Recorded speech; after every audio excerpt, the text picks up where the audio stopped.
Pastor Dawson here, and this sermon that I'm speaking today is for Sunday, May 24th, and I hope you're well. And I just want to share with you that part of my daily devotions is my desire to read the Bible from beginning to end. And I read about a chapter or a chapter and a half a day, and then the next day I'll read the commentary on what I just read the day before. So I've been working my way through Genesis and Exodus and Leviticus and Numbers, and now I'm actually in the book of Deuteronomy.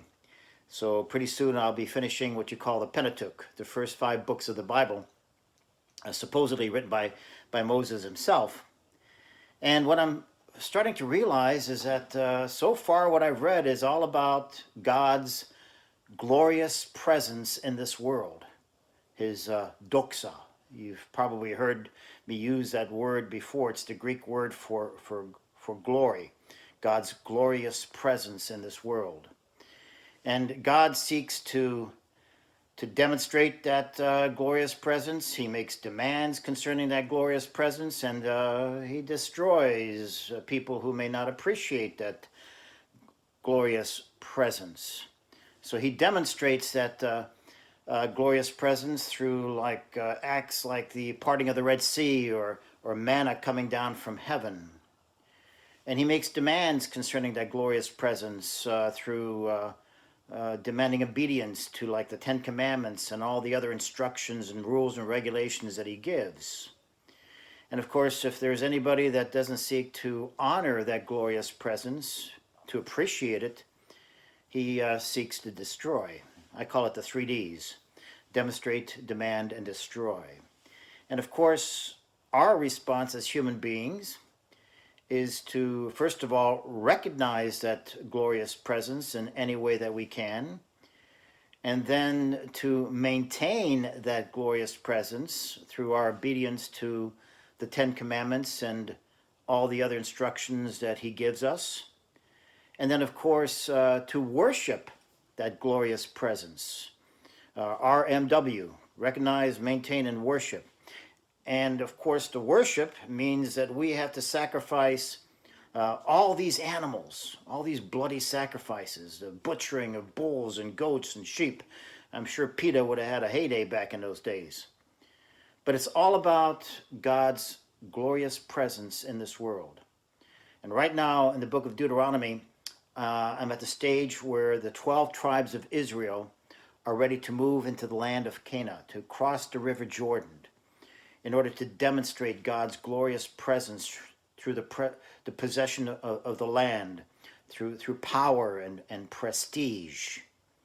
It's all about land, power, and prestige in order to demonstrate God's glorious, his doxa, in this world. And this went on for hundreds of years until such time that things changed radically through the birth of Jesus Christ.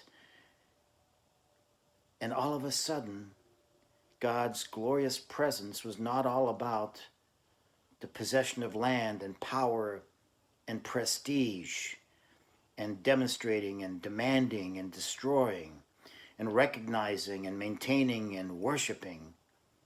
But all of a sudden, through the life of his own Son, Jesus Christ, God's glorious presence was now all about acts of mercy and love and compassion and forgiveness. I mean, that's what Jesus was all about, isn't that right? And he was here to further God's glorious presence in a brand new way through acts of mercy and love and compassion and forgiveness. In fact, in our gospel lesson for today, Jesus makes it clear, I have come to glorify the Father. And you, O 12 disciples, will take that glorious presence that I have given to you through the Father and go out and share it with the rest of the world through acts of mercy, love, compassion, and forgiveness. And of course, the 12 disciples were destined to do that, except for one. We all know that Judas betrayed Jesus and took his own life. And so today we also have the lesson in the first chapter of the book of Acts, where the 11 disciples who witnessed the resurrection of Jesus are now in the process of filling that vacant spot. And so they choose a man called Matthias to become number 12, so that they, as the 12 disciples now, can go out and share God's glorious presence. You had the 12 tribes of Israel, and now you have the 12 disciples. But they are sharing God's glorious presence in a much more radical way and different way than the 12 tribes of Israel. And then, of course, Peter was the one disciple who had a very radical change. At least initially, Peter was all about the possession of land, power, and prestige. And over the 3 years of being with Jesus, he changed. And Peter himself became a representative of this new glorious way to represent God's presence in this world through acts of mercy, love, compassion, and forgiveness. In fact, the third reading for today is from Peter, 1 Peter, and he talks about the whole concept of surrendering yourself to God and to live your life in such a way that you humbly give yourself over to this mission of being Christ-like in this world through acts of mercy, love, compassion, and forgiveness. So you and I are called to be disciples of Jesus, just like the original 12. And for hundreds of years now, since Jesus' ministry, people have demonstrated this new way of spreading God's glorious presence in this world. And I just want to share with you some of the few things that I've been doing during these difficult times to help spread that glorious presence. It's not trying to be anything different, but just to let you know. For example, over the past month, I've had 4 funerals. About 3 weeks ago, I went down to Indianapolis, Indiana to do a funeral for my Aunt Irma, who was married to my Uncle Charlie. And Uncle Charlie was very important in my initial years of being in this country, in my growing up. But anyway, Aunt Irma died, and so I went down into Indianapolis to Flannery Buchanan Funeral Home right next to Broad Ripple High School. I've heard many times about Broad Ripple High School. That's where Uncle Charlie and Aunt Irma's kids graduated from high school. It's right next door. But what was so strange is that it was just the immediate family. It was Uncle Charlie and his 3 children and some grandchildren, and we all kind of sat apart. Nobody sat together. There was no hugging. In fact, some of the people that were there, children actually stood during the whole service. So it was different. I never experienced that before. And yet my job was to proclaim God's glorious presence not only in Aunt Irma's life, but in life beyond as well. And then we had to go do the graveside. And that was about an hour and a half outside of Indianapolis, going south towards Morgantown.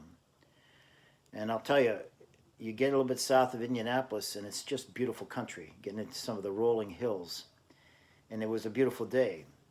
And we were at this small little church in Morgantown, and with a little cemetery next to it where all of Aunt Irma's relatives were buried.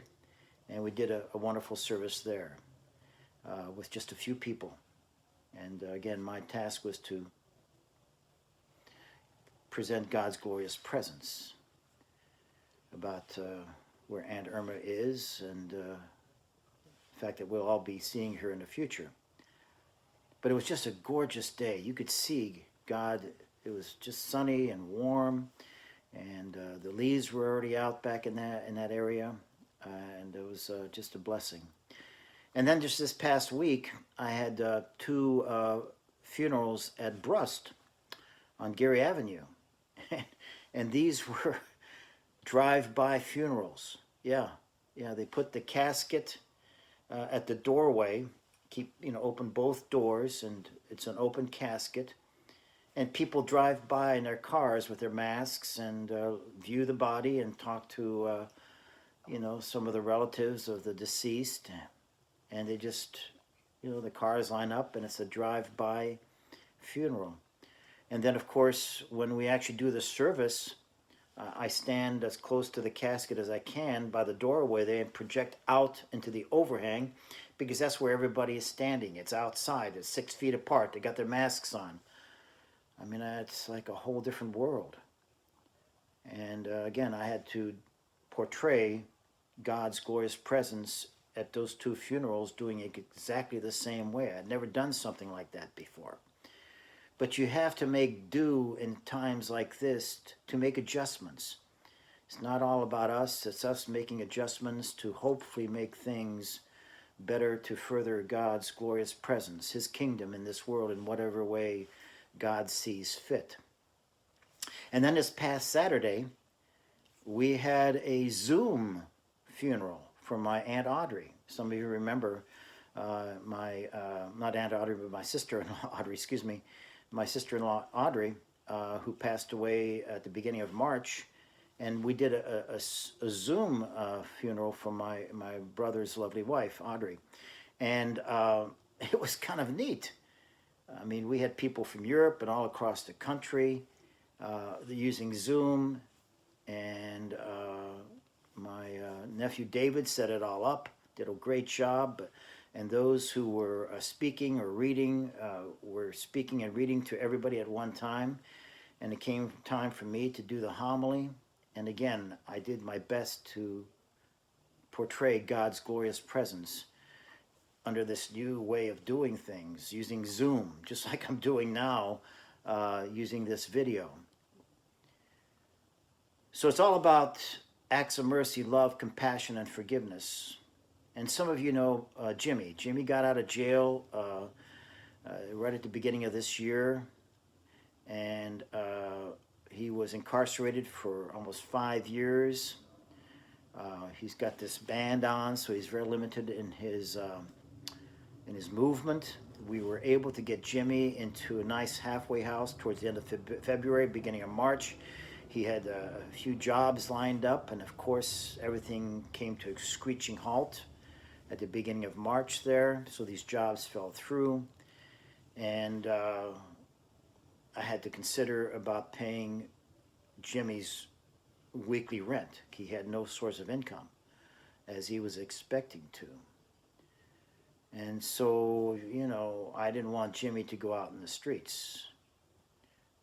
And so the gathering and myself, we've been sharing the weekly rent through March and April and now May. But I just got a text from Jimmy, and I just want to read it to you.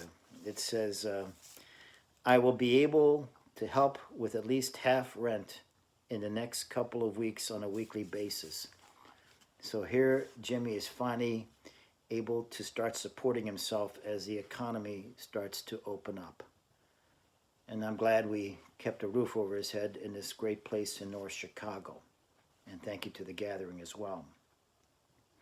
So it's all about doing what little we can under this new covenant to spread God's glorious presence, and even sometimes giving words of encouragement. Just the other day at Jewel, one of the young managers, the frozen food manager, Alex, I mean, he's a nice guy, and he came up to me and he was kind of despondent. And he says, Eric, I don't know, man, this whole thing is really nuts and it's getting me down. And I said, yeah, I know. It's getting us all down. But there are some silver linings to all this, Alex. You have to kind of look at it different ways. I mean, what we're experiencing now with this virus, it seems to be just a little bit more aggressive and resilient than the swine flu that we experienced a little bit over 10 years ago. And we survived that, and we'll survive this.